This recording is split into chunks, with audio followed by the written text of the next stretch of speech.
All right. So we're talking about patch bays here, and there's another video. I'm not going to go back because there is another video of me, and I'll send you all the link for that video. But basically, we're in the 3 rules of patch bays here. The top jacks are for outputs, the bottom rolls are jacks are for inputs, and the connections only occur from top to bottom. And the reason why is because this top row here is only for the outputs, and the bottom row is for the inputs of stuff. Now, again, this is just it has to do with how everything sets up, how you have your gear set up.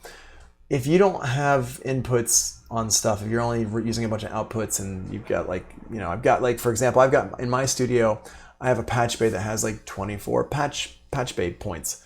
And I only have 16 channels on my mixer. So I've got the top row is all the outputs from my gear, and the bottom row is the inputs into my mixer. But then I have extra gear that I want to plug in sometimes, not all the time, but sometimes. So I've had that just kind of hanging out on the right-hand side, and that doesn't matter if it's inputs and outputs and stuff like that. That doesn't follow the same rules, and it works out. But that's more of an advanced type of thing. So this says, never stray from the 3 rules or you'll defeat the purpose by having to climb behind your rack to figure out how the heck you cabled all your gear in, not if you have it labeled.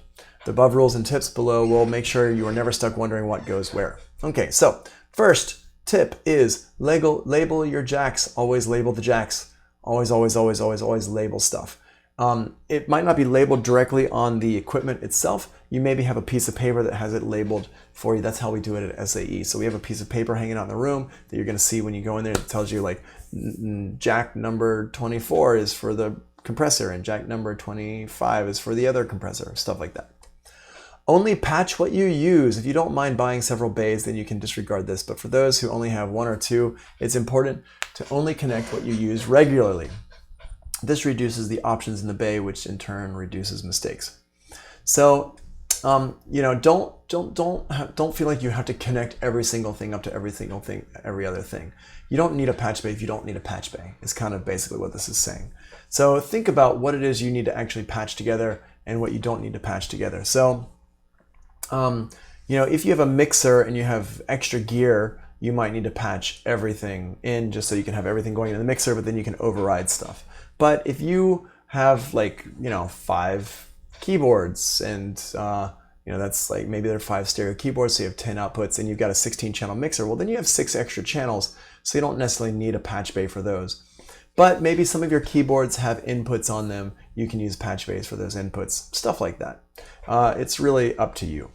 Forget about the order. Don't worry about the order. You can start with an order for, but don't keep it in mind as you add stuff into it. But I would say, for example, if you have like a bunch of stuff getting patched into your mixer, then you might want to keep the order in mind. So just have it so 1 through 16, and then whatever's going into channels 1 through 16 on top. And then after that, just don't worry about it.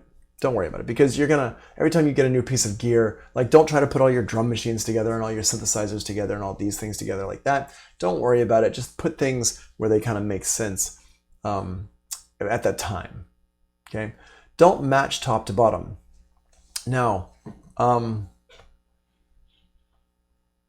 what this is saying is don't match top to bottom on your keyboard itself. So for example, if I have a keyboard that has an output and an input, we do not want to match top to bottom because you don't want the keyboard feeding into itself. You actually don't want to have the top and bottom fed together unless you're doing a feedback loop for some reason. What you do want to do is you do want to have it match from the top part, the keyboard out, to your mixer in. And the reason why is what we're going to discuss here in a second. And then use the shortest cables possible and color code your patch cables.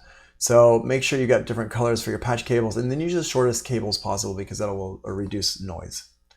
All right, there are 3 different types of modes. There's normal, half normal, and through. Normal mode, and here's what they look like right here. And like I said, I'm not reading all this stuff. I'm just going to skim through it. You can read this stuff later. I actually recommend that you do read it, but you don't have to read it. I don't have to read it to you.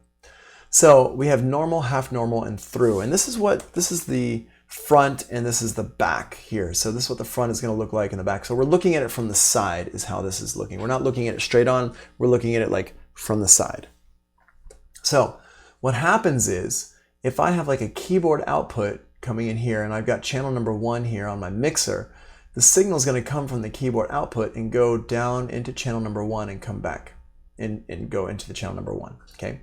But if I plug something into the top one, it's going to hijack that signal and take it somewhere else. So it's no longer going into the channel number 1 mixer. Staffo says, what type of cables are used on patch bays? And then James says, the TT patch, which is true sometimes. The TT cables are used on patch bays, but we also can use, there's also 1/4-inch cables. They also have XLR patch bays. It really just depends on what your gear is, how much money you're spending, some things like that. So there are different types of patch bays that have different types of connectors. We also have half normal. Now half normal is kind of a splitter type of scenario. So if I've got my keyboard here, it's going straight to my mixer channel, but then I plug it into something else, then it's going to continue going straight to my mixer, but then it's also going to go to something else. If I plug it into something else, it can go to both places. So it's kind of like a splitter. And then through means that when I have stuff plugged into my patch bay, it is not automatically going to the back of my patch bay. It's not automatically going to the bottom. It's just going to go straight through. And that's useful for if you just have a bunch of random stuff plugged in. You don't need it to be set for normal. You want it to be set for through because you don't want it to accidentally go to something weird. Most newcomers envision the jacks as working in through mode by default, but that's not the case. You do not have to have cables plugged into a patch bay. Only use cables when you need to use cables, and you want to set stuff up so you don't have to use cables. So why is normal and half normal even a thing? Why are they useful? That can be explained by walking through an example setup, which we have below. So I'm going to use my own example setup. I'm not going to use theirs. I'm going to use my own. So you can go through and read all that if you want, but that's basically as far as we're going to go with that article. So let's go over here to our example again. So here's my keyboard. My keyboard has an output. It goes into my mixer. I've also got a reverb set up over here. Great. Now, if I want to use a patch bay, the way I'd use a patch bay is like this. The keyboard is going to go out of the keyboard into the top lane, top row of the patch bay. The bottom row would go into my mixing console here. And so when I don't do anything, if I don't have a cable plugged in, it's just going to go straight through and go from top to bottom and just go straight through into my mixer. So it's just, we're going to hear the keyboard. Now the reverb, what I might want to do with my reverb is have this set up in a kind of similar fashion. I might have the aux out of my reverb going into the top part of the patch bay, and the bottom part would feed through to the input of my reverb. So I don't have to patch anything to use my reverb. I can just turn up my aux and it's going to send signal to my reverb. Now the output of the reverb, if I want to bring the reverb into one of my channels on my mixer, I set the output of my reverb to one of the top ports on the patch bay, and then it goes through it, and the bottom port is set up to whatever channel I want to bring into my reverb into. That's great. So in this scenario, we do not have any cables connected at all. There's no cables on the front of the patch bay connected. But now, what if I wanted to send my keyboard to that reverb directly? This is when I use a cable. So the green ones are all on the back of the patch bay. The blue is on the front of the patch bay. So I've got my signal. I'm going to take the output here. It goes through the cable into the back of the patch bay.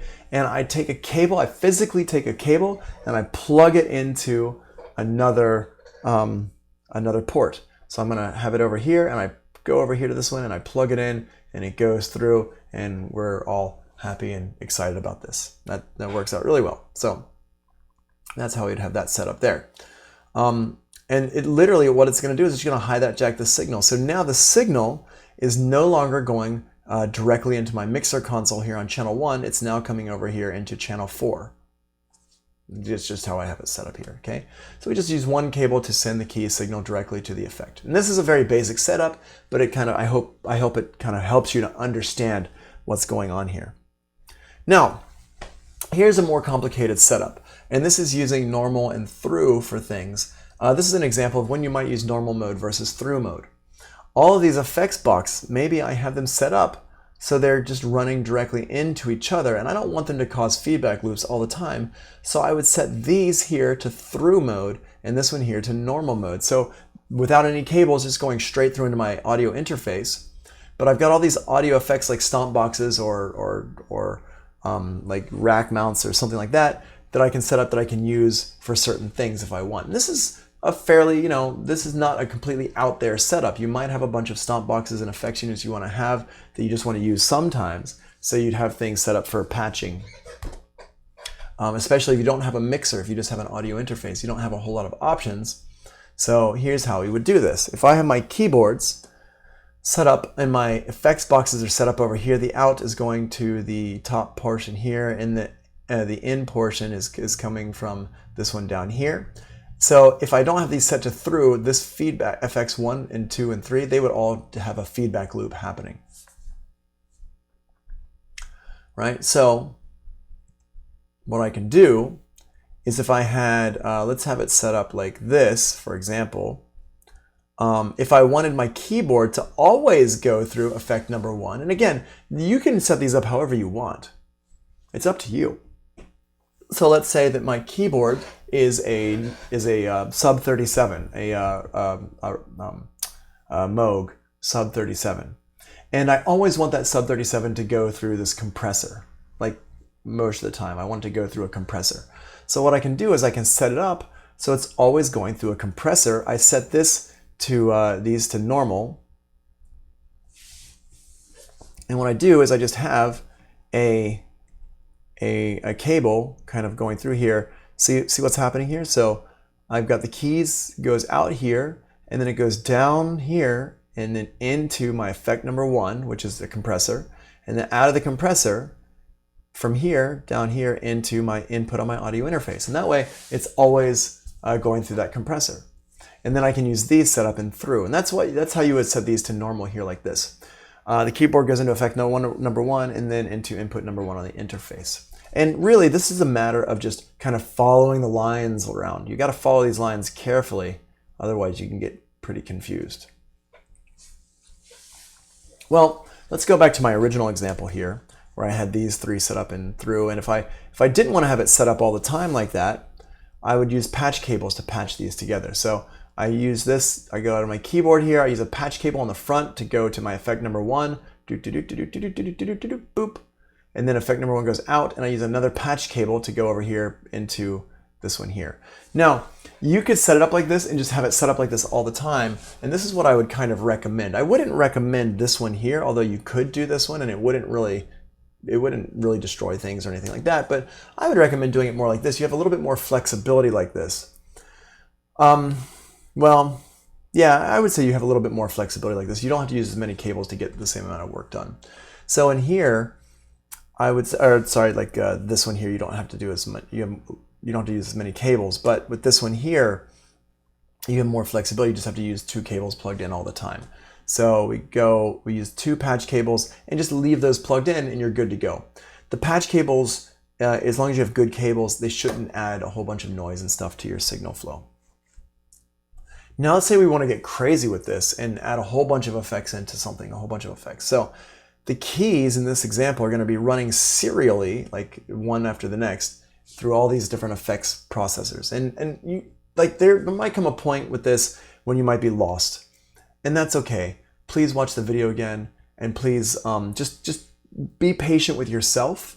That's the main thing I can say, is that you keep your patience for yourself going, because patch bays are confusing. Patch bays are even confusing for people who've been doing this for a while. If you haven't used a patch bay, if you've been making beats for a long time, your beats might be sick. The first time you encounter patch bay, you might be like, whoa, what's going on with that? I do not understand a patch bay. And it might take you a little bit to wrap your head around it. But just know that you will be able to wrap your head around it.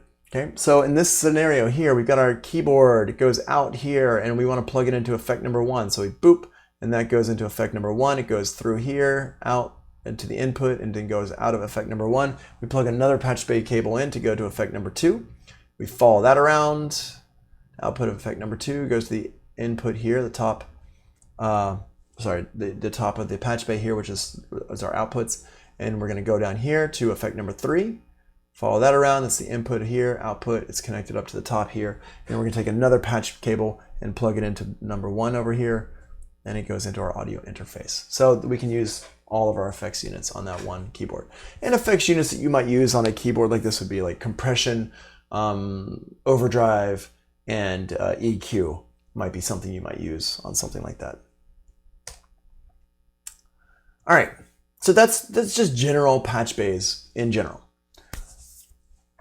The Audient Patch Bay at SAE in New York. The way we have it set up at SAE in New York is designed side by side. It's not out over in. I know I just spent a whole bunch of time explaining about out over in. Now we're changing it up a little bit, and that's because of how Audient does things. We bought the Audient patch bays that they make, and they do things like this. So you just have to go with it.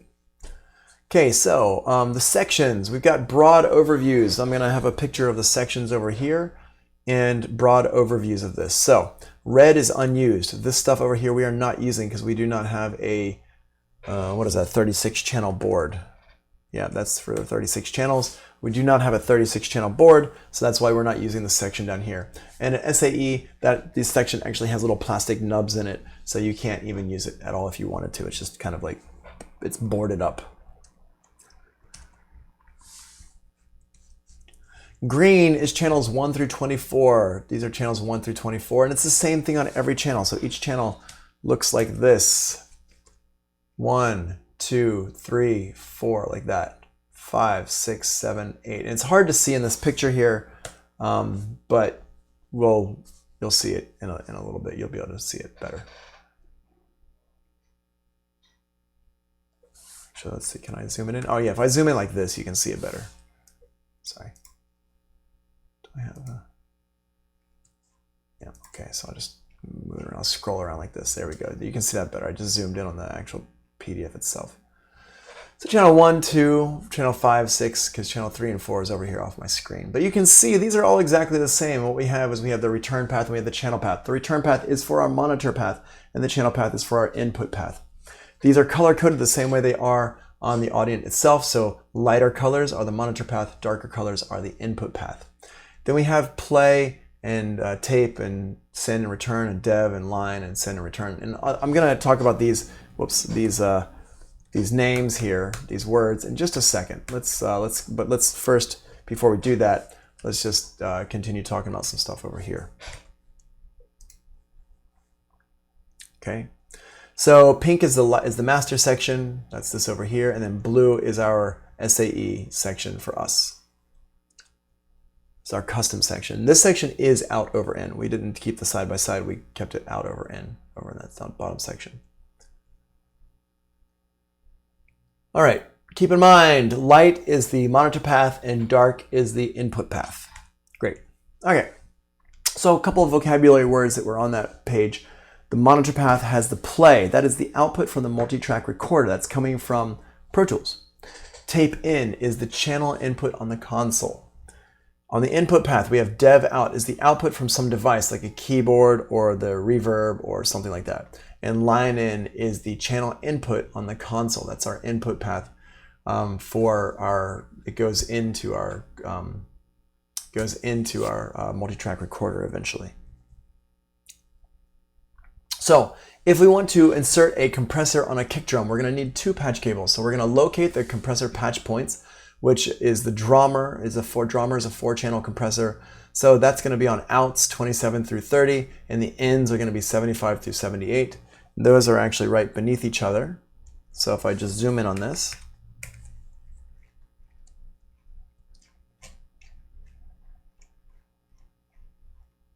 hold on, let's see. Wiry.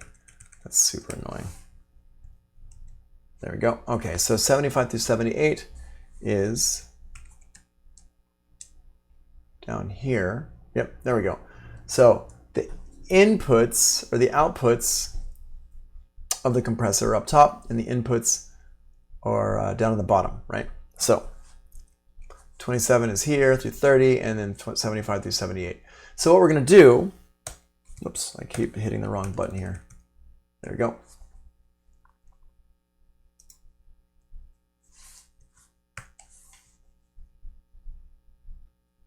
Is we're going to locate the kick channel, tape return, path number 1, because our kick is usually going to be on channel 1.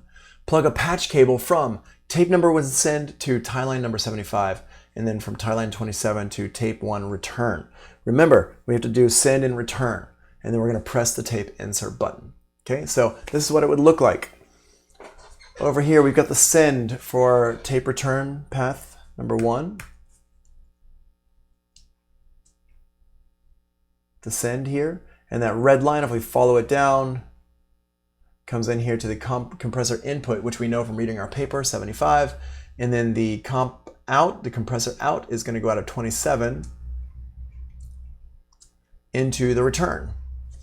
And that's it. You just need 2 cables. It's not actually that crazy, but we do need to press that button for the tape return, for the insert button. Let me just show you where that button is.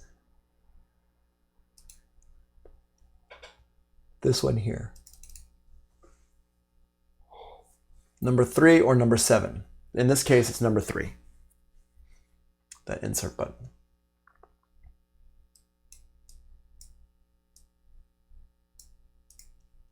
All right. Sending a signal to the reverb, then returning the reverb to a channel. Okay, we're going to use 2 patch cables. So if we want to take our reverb, we want to send the reverb, actually it's going to be, well, 2 patch cables each. So we're going to use 4 cables. Oh, no, so it's just 2 cables because we're just sending it one direction, yeah. So if we want to send this signal to a reverb, and then we want the reverb to come back to a channel so we can EQ it, we have to use 2 patch cables for this. So keep in mind, the MIDI reverb is normal to aux-ins 1 and 2, and then the reverb return is normal to stereo input number 1. So sending the signal out of the Audient, we do not need to use any patch cables for that. We just turn up auxes 1 and 2, and then the aux masters should also be turned up to 1 or 2 o'clock. So you turn them up as much as you want, and there you go. Number 3 is check that you're getting reverb signal. Go look at the MIDI verb. Don't just be glued to the Audient board. Look at the MIDI verb over in the rack and say, oh, okay, the signal, we can see the signal there. If we are not seeing any signal, you need to turn things up more or make sure you're sending from the right place. Then also, just check the signal. Make sure it sounds right. So push the mix button on stereo input number 1, turn up the level. Now we should hear reverb. Then once you say, okay, good, I'm glad we have reverb sound, but I don't want to use the reverb from here. I want to use the reverb from the channel. Go ahead and unpush the mix button. Then we're going to connect patch cables from stereo input 1 device left and right, and that's over here. So if I zoom in on this, here's what we're doing.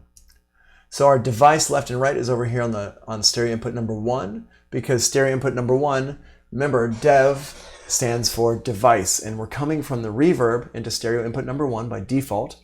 So we're going to hijack that signal. So we're going to plug it into the device left and the device right, and we're going to plug that over into either our tape input or our channel input. If we want to record the device, if we want to record the reverb, we can plug it into the channel path, but we don't need to record it. We can actually record it without doing this.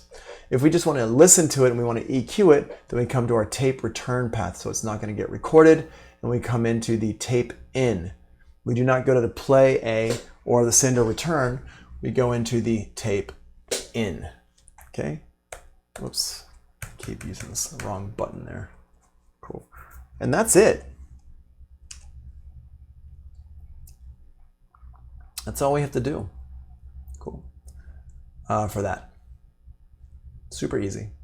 Now, you're going to have time. I'm going to expect you to do this tomorrow in school. Okay, so part of your thing tomorrow is you're going to start off, you're going to get the mix up, and you're going to put reverb on a signal, and then you're going to route that reverb into a channel on the board, and then the other thing is you're going to run like the bass through a compressor. So we're going to do both of those things tomorrow. That's what you're going to be expected to do tomorrow in class, because you've already done the just getting everything so you can hear it. So tomorrow we're going to take it another step further. All right, so finally, let's just talk about recording to your audio interface. And this thing's a little bit different. There is a way to record straight back into Pro Tools, but we're not going to talk about that right now. If you have your own computer with your own audio interface, then we're going to talk about doing that, but we're going to talk another time about recording into Pro Tools. So recording to your audio interface, get 2 1/4-inch TT cables from the equipment room. We have cables that have TT on one end, which is the smaller side, and they have 1/4 inch on the other side. Connect from tape 1, left mix, right mix, to the inputs on your audio interface, and then monitor through your headphones plugged into your interface. So what you're going to do is you're going to have 2 cables coming out of the patch bay into your audio interface, going into your computer, and then you're going to plug in headphones into the audio interface and listen on those, so your monitor path. And all you do is just right here.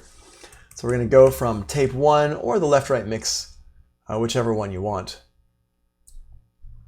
Any one of these, tape 1, tape 2, tape 3, doesn't really matter. And what we're going to do is the left-right mix here.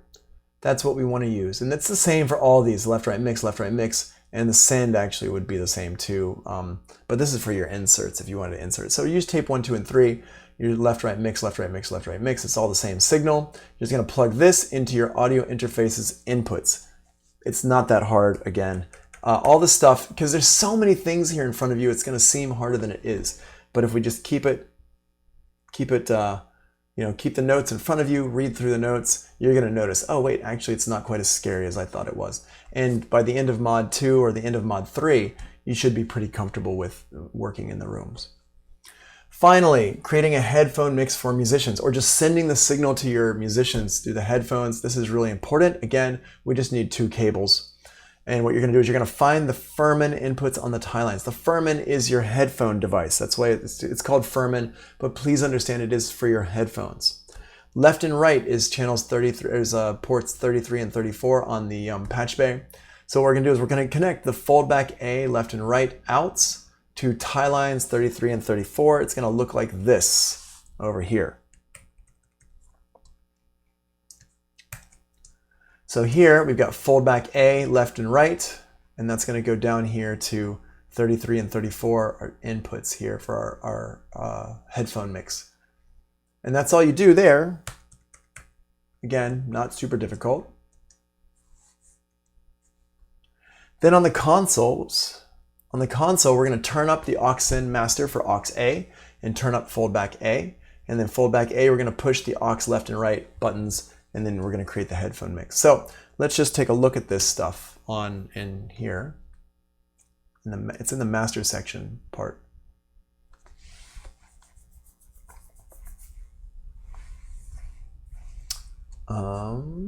Signal flow.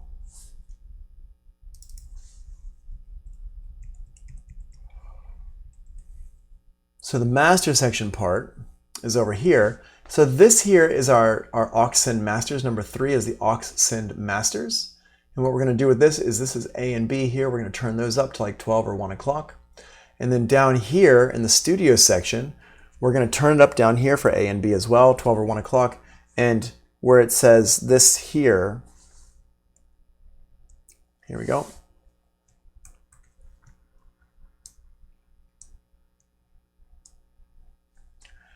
We're going to see where we're going to send from, and that's going to be, we're going to push the buttons for aux A and aux A. So that's what we're going to hear. Or you can push aux A or an aux B rather. Okay. It means it's just going to be mono though. So aux A is going to be going to the left and right sides, which just means it's mono. That's not a big deal. It's fine for recording. You're just listening in mono is totally fine.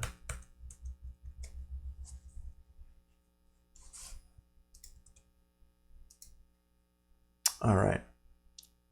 Then you're going to create the headphone mix, turn up levels for whatever you want to send to the headphone mix. Remember, pre-fader. Your headphone mix always has to be pre-fader. And then the foldback solo button, you can hear the headphone mix in the control room. So if you push that headphone solo button that's beneath the foldback section, you're going to hear that in the control room. Cool. Yeah. It's actually pretty easy to do. Cool. All right. So